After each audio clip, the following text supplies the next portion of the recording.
Donc biso to alors le bara mambo ya alors le bana biso bolo bana mutu ambongo bo sala boesco pendant temps onyo so to lobi mambo mutu ambongo mais makambo ezo la ki biso to fanda pa mutu azana mbongo to tika le monde lokote trace azam mutu oyo na ida e trop na ba transport bani wana yambala ko ye na ba transport banini tout ça na salle là est trop ya trop na par exemple mutu lokola Dieu merci mpaka apporter parole nanga et puis to ba nini wapi na ba 2005 2006 ngana betaka pa tutu kaluji ba ya za plus petit ya tutu kaluji OK ba ngo ba lukela so ba ba transport na ba robinyo so rep vidéo ba pesio bango ba bo ya koyana ba musicien bazo loba na ba CC ngana on se poumoner pour 15 années télémandé télémilelo na yela e drummer Yannick Beba le jour non ngana voyager na monaki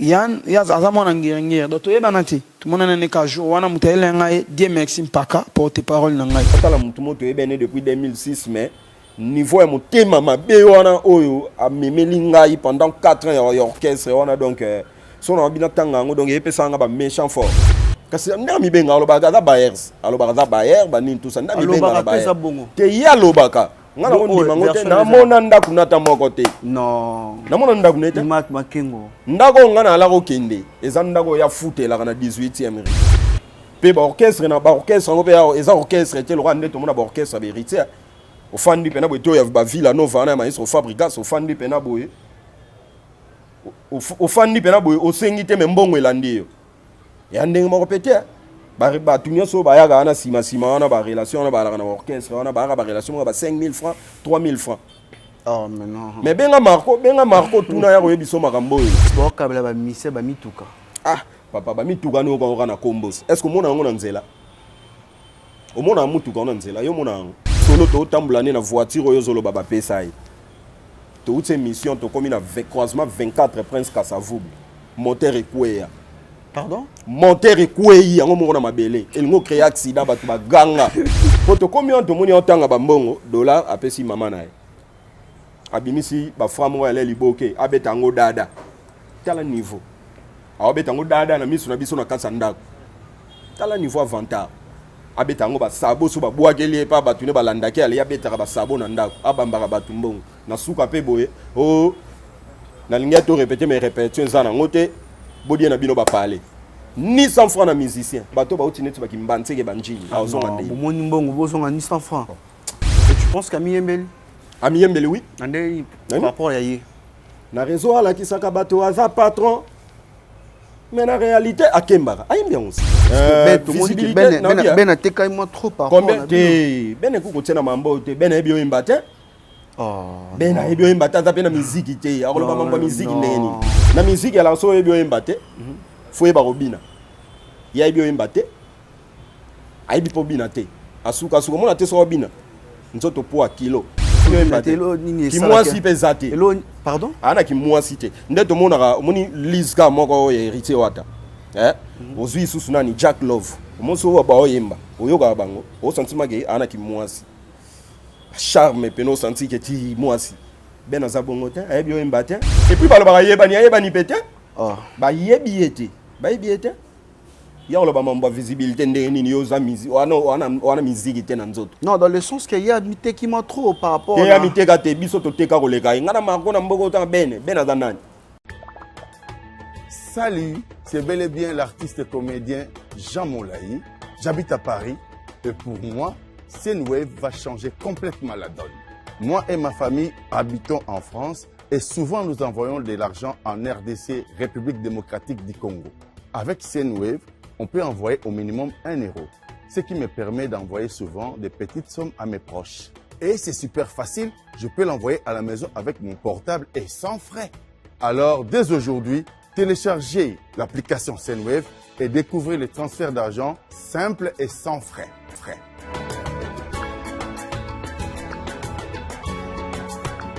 Grâce au code promo Congo Mokili, vous pouvez bénéficier de 10 € lors de votre premier envoi.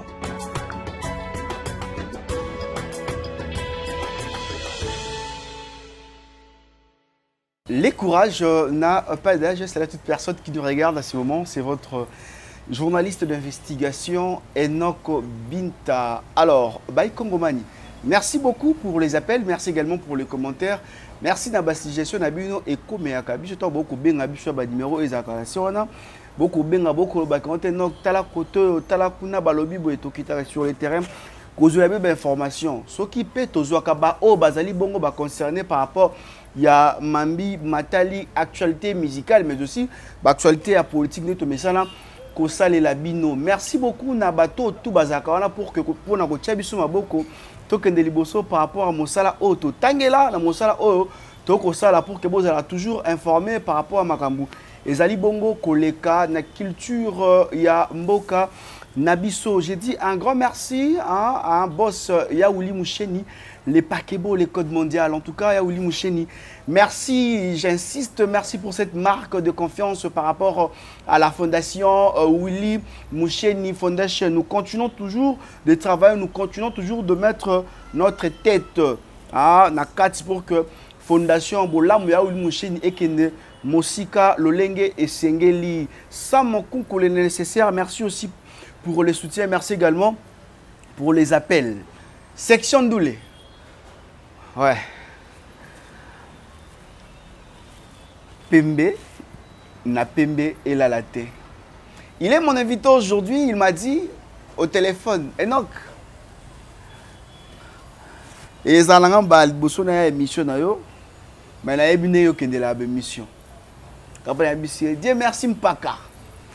Et ça n'a pas liboso pena un de mission là mais la rolinga oh pesa mais lelo est à la mienne que par rapport au pesa il m'a rassuré, il m'a dit que il va tout dire le la vérité to bomba na sima komba mutute o les kaki yango.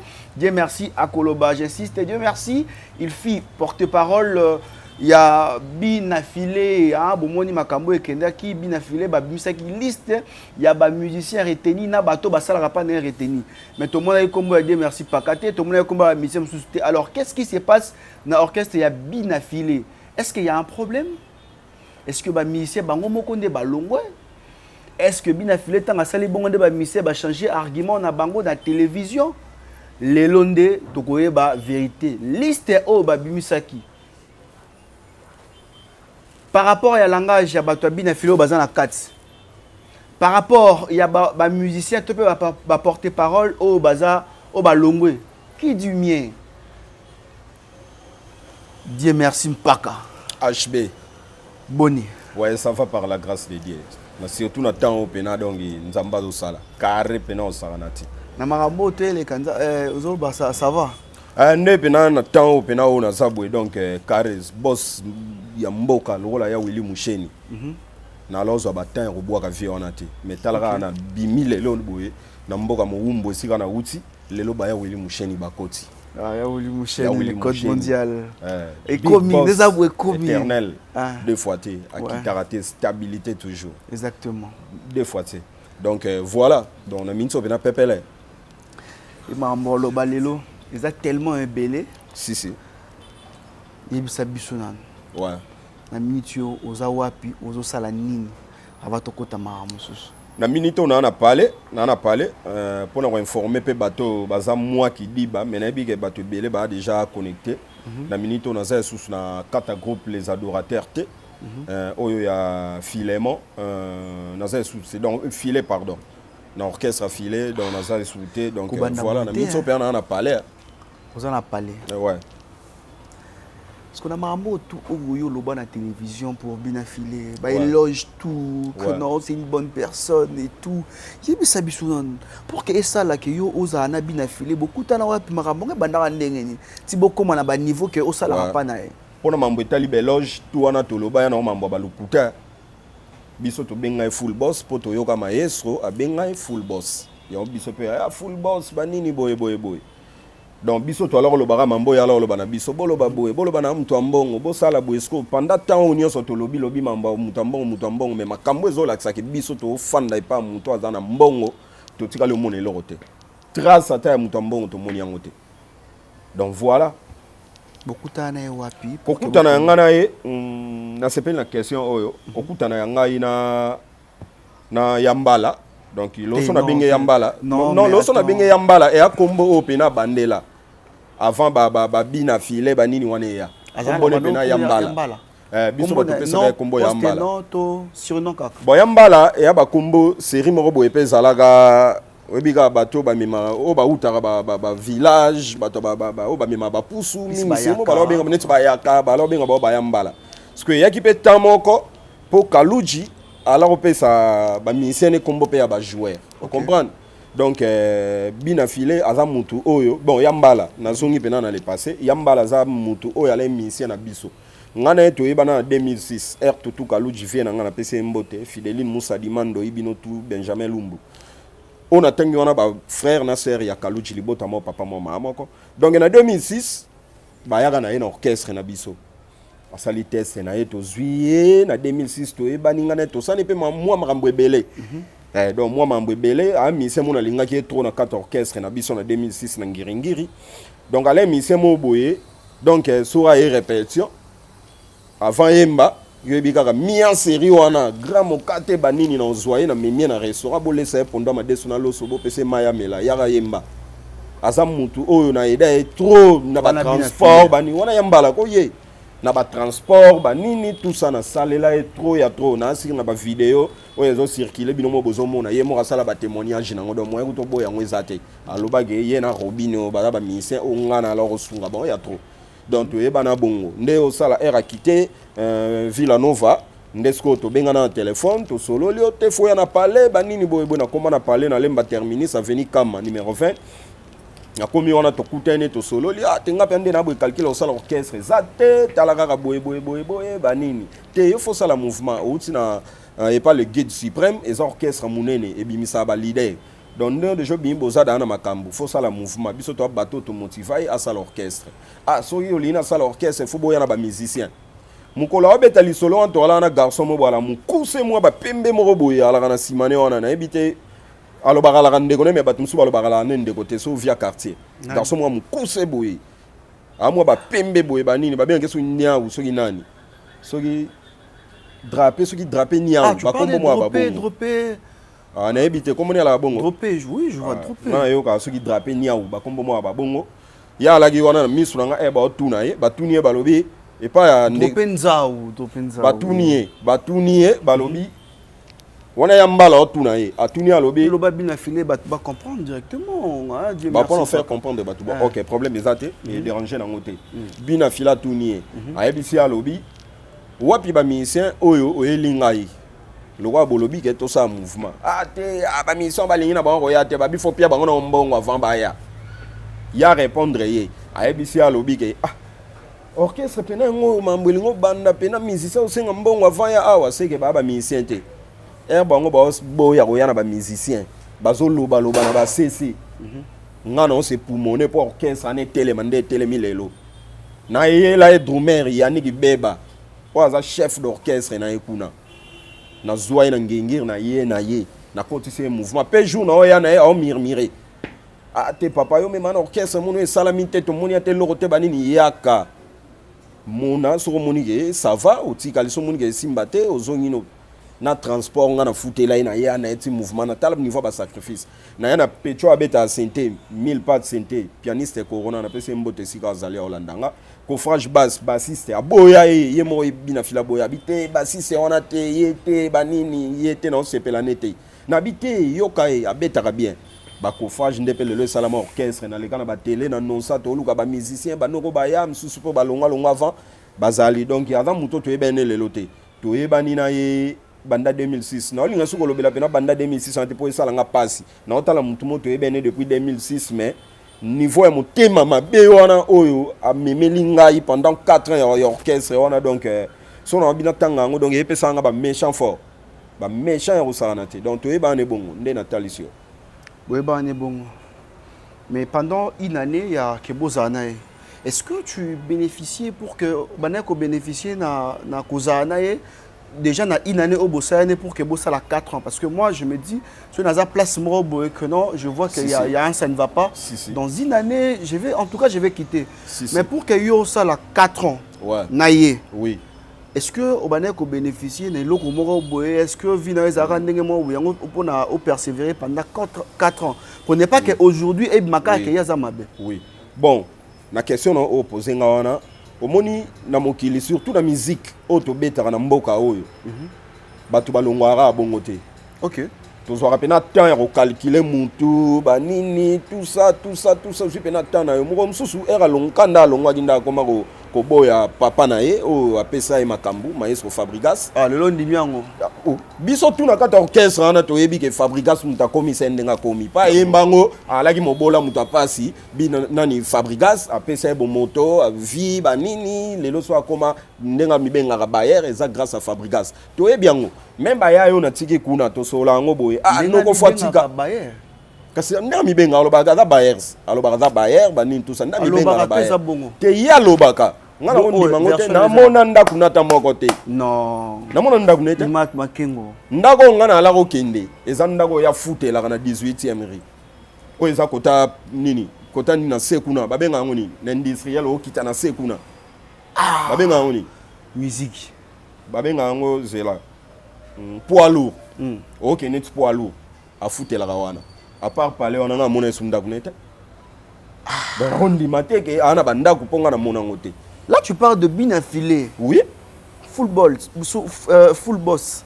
Nenge maestro abenga. Na mona ndaku ne morote. Na mona elorote ai. Na ba matete. Te elorote. Ngana muto na yebi bien. Pe sikaza yebi ga na yebi. Pa yebi sikaza so telle mission lo bagema mu nion son lo be vrai. Tu peux continuer, voilà. Donc voilà, to fandi une année. Déjà na une année déjà na mona ka mutu mabe. Na une année oyebi ke ngai après avoir conseillé les nions sont na celle na carrière na ye tout ça la répétition mo boye na limité na 7e rue na je me retrouve ndenge to mone pas papa chéri et pas héritier Watanabe et pas Kofi Olomide mutu bazwara papier so ba prêtre mo ba yozui papier mabanga au matin na podiums au PC présent abwaka après mutu osa nini a Rolanda apesi lar ndenge zala ngana ba vina ba uta mikili ba yaka 4 personnes bakanga VIP na matana liste na ina neno ya pamba na matina liste na pesa liste bwe na podium lisa nini wembongo na bango musique nini eko mabongo na mboka oyo musique ni banda musique banda papa wemba salango te jiba salango te Kofi salango te Fabrigas salango te Richard salango te bato balekiye ba salango te oyebi ke na kitubo batu ba vena ba papizeka ba yaki ona ba ute ba mikili tout ça ba bi azala nde boye jeune oyo wana série wana va batu bo découvrir o yaza lelo batu wana ba bi azala nde boye o pesi lise pena boye abu abengani ona lise na mekyo kotele ba bi non to moni acte à poser na podium ba bouger atoleka ba silika ba bima mamba ko benga na ba fanatique ko répondre bon mabe ya ye eza abandi ngo lelo te ya kala wana pena na makila na etambolaka papi zeka ba telema ba tebe ba le wana ba nini ba yepa na ye ba vena ba samile dia ba nini ba ya batangala ba kabelie ba lakse ki mukolo $100 o so apia combien ba kita ba kenda to si sa répétition na matili kolo ndenge la leader so asisi nde balanda ke na landi likolo ya je me retrouve na munoko nazo ebisanga bi Dieu merci yo oyela nga batuna bwakela ko te ponani na bolamu peno yo sala nga na vie komo nga opesa nga ba kombo te na bwakela ko batuna bi mais nga na utopeso papier na podium ga sikoyo obenga ninga na papier na ngolo bike wapi mbongo na bango zo ganga siko na roya na batongo ti wapi na batongo ndenge ni tu vois donc wana na ba banko ya liboso biso to bato to risquer pour orchestre wana nga aogende Turquie liboso na poche en mbongo tatika na $20 apesa nga $20 na 3 banderoles ya album liboso reculer devant na matson na funa po bike nga na ngiringiri funa eza da bakalamu ba bandal bangingi babumbu tout ça yelo roza funa matsa ba banderole na $20 $20 o atika na bimisa na poche $10 mi balé le rôle à 50 000 francs ya lelo oyebi ke na zui ba banderole nga mona tali habite bunda ngana kende na zonga lokana obeta Turquie mambo efanda orosepela na yebwe na bandino na commune pamba po batsa nini matricule ba numéro na batsanga na banderole na tous les 3 banderoles lenga na $30 na susu na $10 na nga poche na bakisi bano fo ba mata fo ba luka ba nzete nde batsanga na bakwa banderole ba matisa bapetu wana babuda babike mbongo nga na pesi bona poche na babeza mukie esengi ke na nga moko na mata na nzete pona bansele banderole nga na mata na risque croisement ya asosa prince Kasavubu na marché bayaka na rata na poto pona album na liboso na rate na poto pena na kuya chance basinga ba banderole ndenge la gebele na diembela na singa na se makadam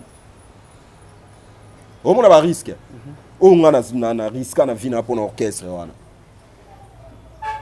asenga nga batu abwakela nga batu nazoya batu bambongo batu 3 personnes na le bambongo na bango na elie liste abwaki après o te nzembo mabangele ke bele fo longola ba mabanga misusu banini alongoli batu nanga ekomi so na studio ko tselanga batu wana batu ba ko tate soki na studio te ekomi oyo ndeni omona na kite soki na zana obwaka batu te et ça la biso souci mutoloka ngana frère nanga Marco Mopanzi Sango le loi na Canada félicitations Bundi mon frère pour nga rodaye Marco oyebike toza pena en studio boye yazo bwaka batu mabanga biso ba porte parole ne toza na mabwaki biso te aotinda bala musa ba petit moro boye ko tina kwani petit moro boye aya répétition attend sur la parfum te na nzoto azani ya sainte mwana ngani ser na pie mbote sikaza azani zulema ni madobula nanani ba petit mo boye ba yaka yo bika ba répétition na biso batu mo ba yaka na ba uta mingi ba ki senso ba petit mo boye kaka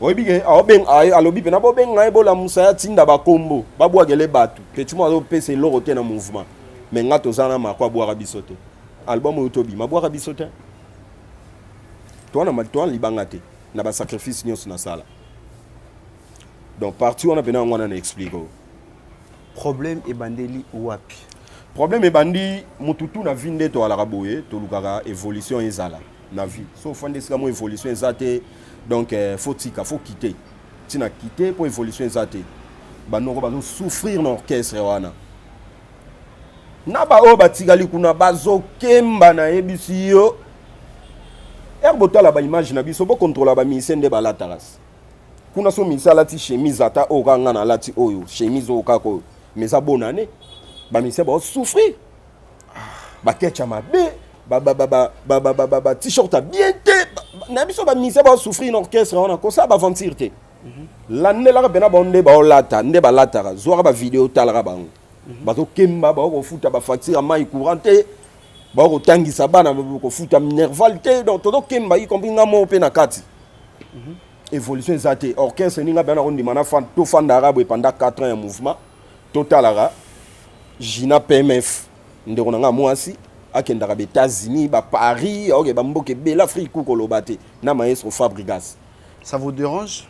Oui, et dérange abiso na ba o batikali kune dérange bango bazo nionga nde baza bongo bazo nionga fort ya mouvement na biso ka tokendaka ba mboka ba village tokendaka ba poto te bazo nionga pe ba okemba mise pas son bata mulangi ya biero ya pamba melana répétition concert a résonner na zonga ndenge ni transport na kozwa wapi pe ba orchestre ngo pe ya eza orchestre te lo rande to mona ba orchestre vérité au fandi pena boito ya ba villa nova na maestro Fabregas au fandi pena boye au fandi pena boye o sengi te mbongo elandi yo ya ndenge mo répéter ba tunyo so ba ya na sima wana ba relation na ba na orchestre wana ba relation ba 5000 francs 3000 francs.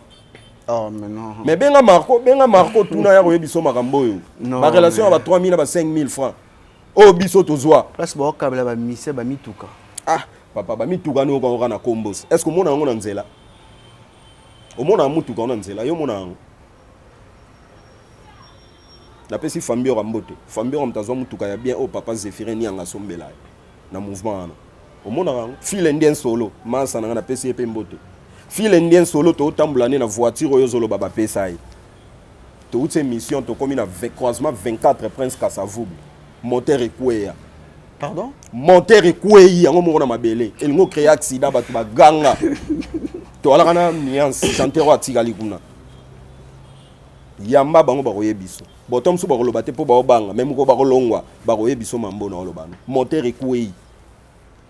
To ge mbata moko boy na kutana fe na mona ndala.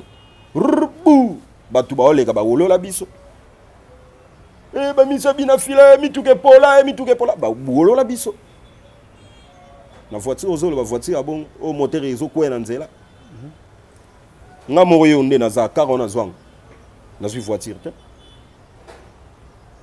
4 ans ancien ya orchestre mobimba pe na pourtant na ya na port na mouvement pata lelo wa ina mutu mutakabele $1000 na mambongo asali na mouvement ekokana te bato bakabela bajibe bambongo kala bajibe babosana bango mpe na bawera mais bato basala wenge bajibe bayebi bango batangaka bato awenge bavie na nga belisa kufa na bandala natangaki trop vie na nga bango baya na histoire ya wenge ocomprendre nde biso tokotangama na orchestre wana ke Dieu merci à orchestre ane tongama boye Dieu merci mutu ayaka na bainstrumentiste ayaka na baboye boye place nini ya bina filé ya mabe ozomona po kokoma na niveau maloba ozoloba le et pas bina filé pena presque nyonso na mona ya mabe nga tika lo mona ya mambo malamu te tozoka na tika lo mona na mambo malamu te nga mabango za nini mabe sa babiloko nyonso na zoloba o déjà bato ba o mitu ezosala o ba comprendre makambo mbala mo bisika baza ba oloba gete mutu wana mabe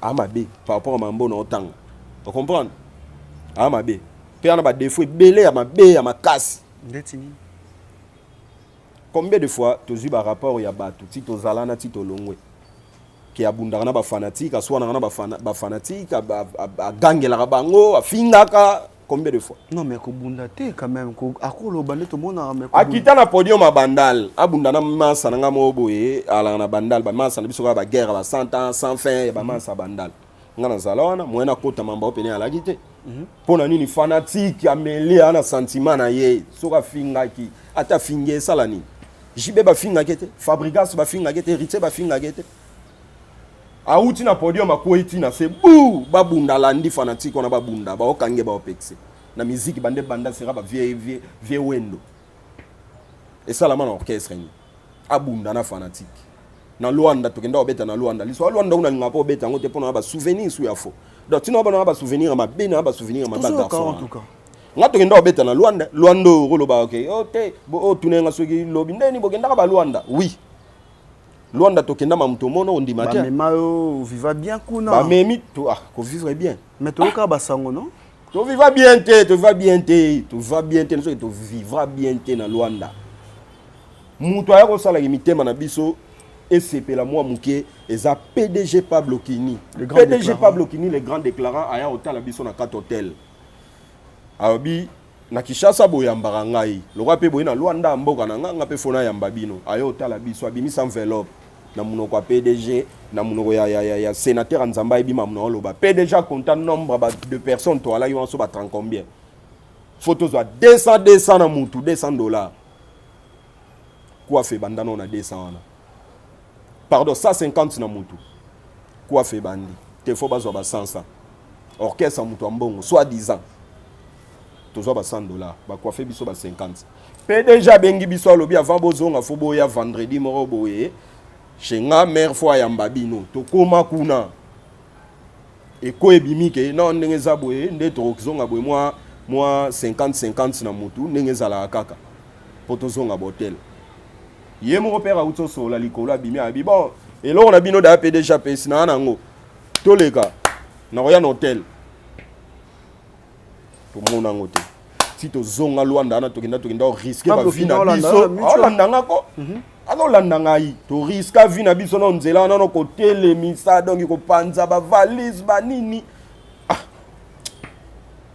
ndeko ne oya lo ba ndeko ne soki via quartier nya wana to tanga soki nani drapé to zalaka na bango ayebi mambweleka donc Luanda to kinda ya passe donc to kota ko baniongo na Kishasa fa to kende bobimisa mukanda boy bobimisa voix je neni na ngwana bani bo mema batu babimisa ka lisuba mbongo ba pesa rabino bimisa boy to defa balaka batu awa to ke Luanda to yebi ke retour à Luanda to za gangi to zonga boy to lela misuba zonga ba bela banini bagania nini donc orchestre on a besoin évolution tikango même bandeko bazana ba otala nga donc tika biso nde to boya ka ba Saint-Esprit nda olobela biso au souffrir combien des albums to bimisi ba ministère ba yembi vocal nino yo ebi sala succès na des albums na teka de po ya liboso wana banoko bazala gite des albums vocal nini yo tambula na nzela o sala succès ebi ke ndenge na Villa Nova to mona pena ba lay du maître ba Bekam ba ye moko pe suna kati ba nini ba sala ba vocal et sala succès ndeto mona na Villa Nova ndeto mona na orchestre héritier et pas na ye tangela chanteur oyo yebi o asala vocal et sala succès ba yoka ngo tilelo azate évolution azate bon ya signor non signor ayembi na nzembo mo nzembo ngo ebeti o comprendre ayembi na nzembo ngo ebeti mais siko pona vocal ne vocal est un succès signor so ya nana yebi na kati age o signor ba yebi eta mi seni ba yebi kuna ba yebi bango te ko banda likolo tina se ba yebi bango te ba yebi bango te l'orchestre mo bena pauvre donc l'échec ya orchestre ni on son na Congo ngana confirmer bato ngana le kati na orchestre ba Minio Abraham kaka oh yo so na tsebo etam su bokolo bake bina finale ki Minio Abraham mais orchestre ga Minio Abraham wana bato ba alors vivre nga tana mieux que orchestre petit na lo ba teke nga moko nde mutu na okemba tout batikali wana ba souffrir pe o mona ebele ba kolongwa na bango est-ce que kolongwa na mouvement biso ebandi lelo te bazo souffrir na biso ya GT musicien incapable so mbata polo orchestre wana donc ngande na yaka mouvement na donc ngapena na sko grand prêtre na bango donc na yaka na ala na ba basket na nga bien moi t-shirt a bien ba nini pona nini toi pe batu quand même to bini pe na famille a bien pe na ndenga mokili bo entourage tutu kaluji da à l'époque a ça succès na wenge vie na nga vous comprendre biso to kolina bangi wana nga na fandaka a na coin kaluji so bimi azelo na coin to monani fer abimi boye to monani bila bimi jante abimi to bateau to kolida na mambo na nzoto comprendre yango no moni différence na mouvement nezali nga ndo moni nga boye ko donc soin parce que tant bonheur le kana ba TV ko le ba kongo te voilà bina fila leki kotoyo bina file te aleki te kotana ba leki kana ba Fabregas et te ba leki Fabregas ko tout sommet donc Fabregas ko longolais faut tsena ba Beckham faut tsena ba Materazzi faut tsa bango na bango Fabrice Amuninga na bango bando comparer na Fabregas kasi ndenga linga ki to kendele makambu to memango bongo to sala ni ndenge ya linga gis to fanda mo msupe na réunion boye mo azoloba alobi ke omoni bitumba na nga ya bitumba na bino nga ba obundisa nga bino boko kanga maboko te bino pe fo bo bundela nga muto alingi orchestre ne fo sala bongo sko muto alobi bongo yo ça le contraire na musique ba orchestre zo bima lelo ya lobi ke to benga ba kombo apia ka ndrangeta to bengi o ndrangeta bo benga nga soki papa mapangu to bengi o papa mapangu to bengi meto mona ngote. Tu nous affirmes aujourd'hui que tout ce que Bina Filer Lobara, que non, Mituka, Mutuka, problème est que Mutuka est le moyen de football, c'est mais Bambongo va dans l'exhibition à la télévision, que voilà, beaucoup de concerts et tout, à Pessimino Bambongo. Papa, si tu es dans Bambongo, na yoka ba kanda moko zo idete. Abenga biso mgomsu chez na palais.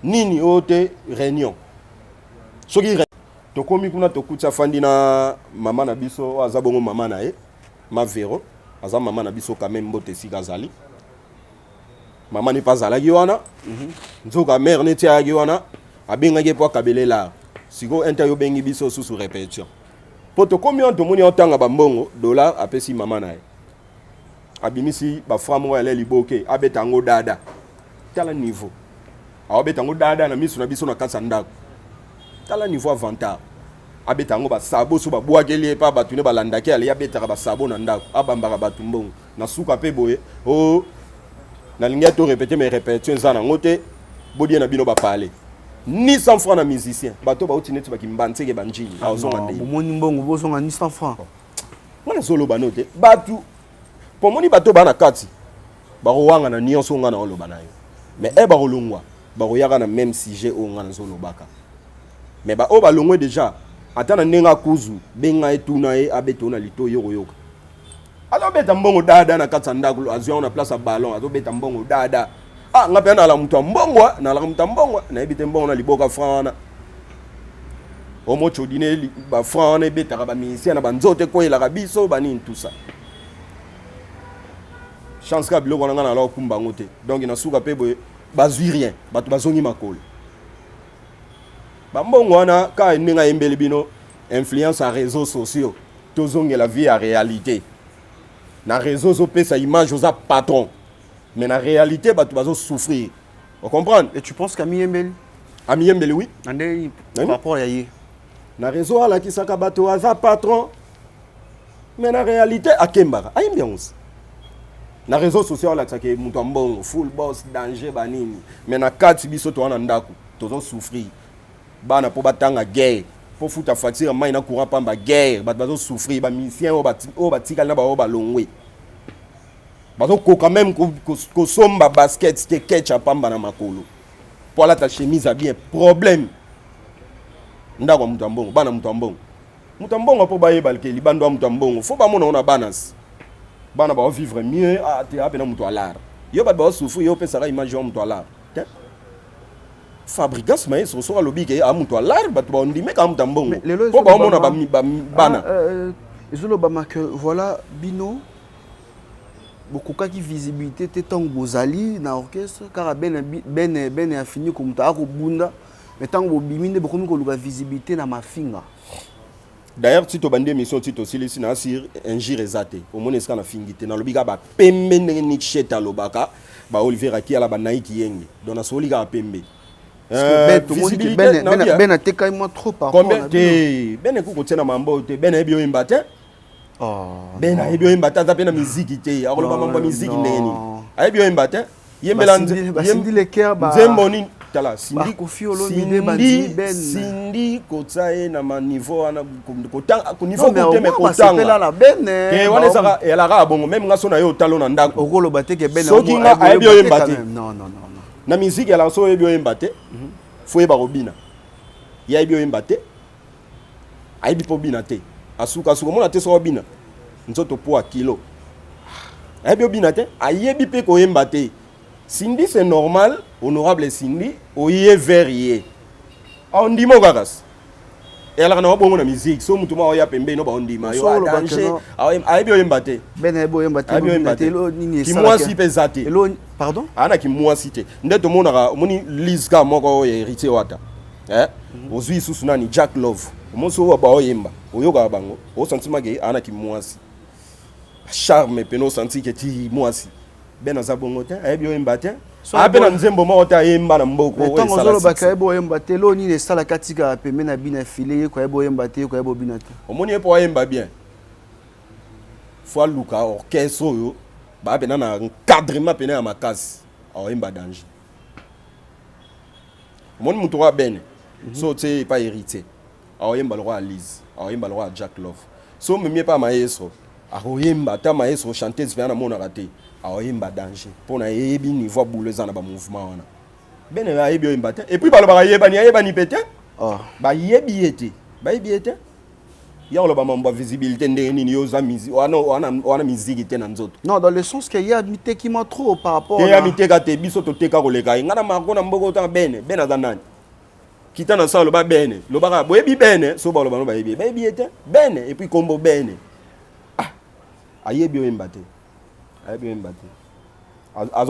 Ça vous dérange que Ning a évolué bon? A évolué. On a tiré un orchestre dans la voiture. Attends, la voiture à présent. Il y a un théâtre qui est dans l'émission. J'ai tout à Pembe. Il y a un Koutara, j'ai tout un théâtre qui est voiture à présent. Il y a un théâtre.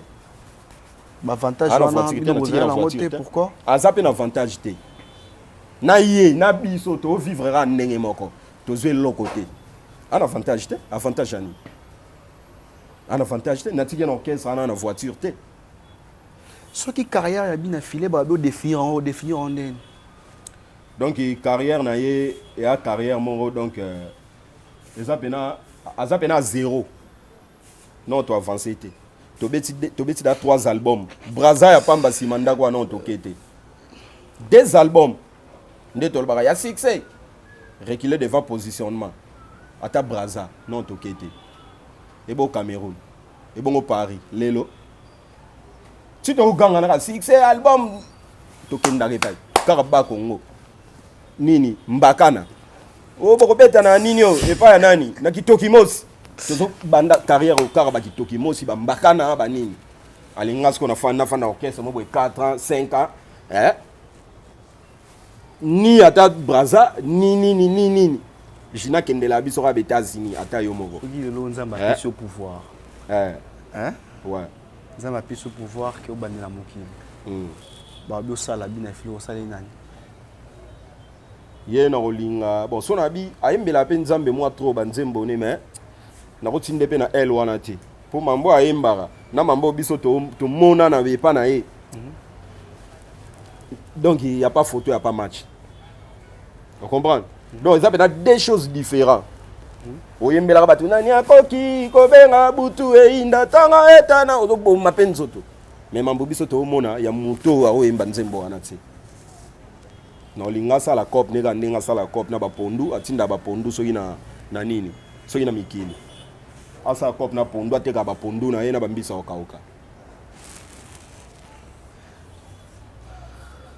pondu ya pe vrai cops net na mikili na ebike venanga du de caractère David Olito alela pondu ya Willy Musheni big boss na ete so ali a pondu Pacheli Mabula na roi de Lille mokonza pondu si sa place toute carrière a bien fait les agues combo en montolongo que ça combo nengena pese ka combo to piaga ya yambala nengena pese ka combo ya yambala combo ni sexa anga fona momba mo vient nga Richard Majeko PDG vieux à mon regarde tu regardes la caméra bien affilé te regarde actuellement ouais tu peux dire quoi na bien affilé a changé t'es ta la peine caméra le bel donc a changé malobo alobaka na munoko obimisaka ozana tana ezala pena maloba eza pena et accompagner au pena na makambo ozosala po ozoloba mambo mususu mais ko sala osala mambo mususu ozomi benga patron mais na réalité biso tozo kemba to souffrir ozolanda ozoloba ke aux étoiles de Dieu ngandi mite ndami benga étoile de Dieu na ndimite muto pena benga ami benga mi étoile de Dieu akosala mambo ya osala o ya sala wana étoile de Dieu ndenge ya lobaka nga étoile de Dieu héritier étoile de Dieu héritier eza solo na ko accepter ponga na mona mais pas na moni le rotin donc faut changer aye ba passe ya batu ke bato ba souffrir na wana faut appeler ça ba pena mbongo ya so to sala ka teke moi 3 concerts 4 concerts aussi sur $100 sur ndenge nani jidi ya kuta bagi la $100 te ya la il paraît ba 32 000 francs barola que ça $100 boy mais herbe ko tsambongo na enveloppe 32 000 jidi dia mutaloba kyango jidi dia za moko na 4 orchestres on comprend donc voilà ezala penza makambo ya solo donc alinga batu pena sincèrement alinga batu muto ayo poser kana ende to aller na réunion na poser ki kana nga problème na nango bozo mbongo te biso to zoate. Donc voilà. Voilà, très cher internaute, Tokomina Souka, Ezaki Bongo, ex-porte-parole, il y a bien affilé, des merci Mpaka. Tu peux dire quoi? Dédicace, c'est tout pour qu'on a clôturé. Merci beaucoup. Ah oui, donc voilà. To ndega biminyo Abraham aloba ke zwa bo moto tia ne sika nango. Donc to zonga pena batu, to sa pena musala na ndenge sengeli. Donc voilà, linga muto azo selo musala. Kofi aloba ngo abi mon patron linga mongamba. Et puis na bisoku o ba pembe no ba ko bangamba te ba ka ba travailler kaka. Donc voilà. Donc merci na bato balandi ngai. Ba boss éternel à Kitarate toujours stable ya Willy Musheni, bambote ba PDG Richard Majeko, bambote Sika Bazali, PDG Pablo Kini, double ceinture ya Luanda, sénateur ya Nzambe, David Olito dou de caractère Yannick Kiala, garçon Paris Kalato ya Kishasa naza déjà RCP la Pacheli Mabula na roi de Lille. Na otambula déjà na passeport kando lo bakizala na ngo kalate loko ekota. Donc nabi ke ka le loko bina. Merci beaucoup. Dieu merci Mpaka Obaki Nichetate Trésor Bakala. On to boka kes, na boka ete. Section musique Nick Cheta ya banike section ndule libanga ata bobete pepe pa na bino ata bobete pepe pa na bino na bisi o talasco niveau bon monike mambo na lobaki za bongo talasco Nick Cheta we binda discuter Nick Cheta kuna ba voice wano e salaka ye na bina filé na réseaux sociaux Nick Cheta kuta loba rien Yé comme alors loba donc à déborder même. Merci donc beaucoup. voilà Nick Cheta Oliver qui a la Yannick Yeng donc bino tout na lingi bino à trop merci. Merci beaucoup. Il était derrière cette caméra. Lui, c'est Imak Makengo. Imak Makengo, merci pour les bons travail. Je m'en vais pour dire aussi un grand merci à Yaouli Moucheni, le paquet le code mondial. Merci pour la confiance, Yaouli Moucheni. Sam Kunkou, les nécessaires. Merci beaucoup. Big up à toi, Adassa, Diamant Noir. Merci d'être là derrière Tonton H. Adassa, Diamant Noir. Jodedi Chibanda, une villageoise consciente. La carte qui gagne. La carte qui gagne de longues jambes, Jodedi Chibanda, Dadi Panzou. Merci beaucoup mon grand frère, mais aussi Linda Kunku, j'étais sali, Oya Bisso, Yapale. Merci, Jaël Binta la patronne, Jaël Binta, j'étais sali. Et sans oublier Maître Tigre Makan dans le grand Mukomboso le Poutine, l'homme de Satan 234 réservé. Le grand fondateur de la grande famille Li Iseke et LJ Umba, je te salue. Quant à moi, je vous dis, sans oublier, Nikita Mav Mavinga, une patronne qui réside en Paris. Big up, on est ensemble. L'ambassadeur des jeunes Congolais pour la paix, Ado Youé, a procédé samedi à l'inauguration de l'ambassade dédiée aux jeunes Congolais. L'inauguration de ces bâtiments, ses vœux, d'après cet ambassadeur, être la concrétisation de la volonté du chef de l'État dans l'encadrement et l'épanouissement de la jeunesse congolaise d'ici et d'ailleurs. C'est ici qu'est situé le siège de l'ambassade de la jeunesse congolaise pour la paix et le développement de la RDC. Plusieurs délégations des officiels congolais, des mouvements associatifs publics et privés, d'encadrement des jeunes, des autorités nationales et provinciales, ainsi que quelques chefs de missions diplomatiques ont assisté à cette cérémonie d'inauguration qui est une première dans l'histoire de l'RDC et celle de la jeunesse RD congolaise d'avoir une cité de la paix 6-4 avenue Mafuata au quartier Basoko dans la commune d'Ngalima à Kinshasa. À en croire Ado Youé, ambassadeur de la jeunesse congolaise, l'objectif est d'apporter une solution rapide liée à la création d'un espace d'échange entièrement consacré à la cause de tous les jeunes Congolais d'ici et d'ailleurs. L'ambassade de la jeunesse congolaise vous concerne tous, n'hésitez pas. Vous devez comprendre que ce qui nous réunit nous rend plus forts.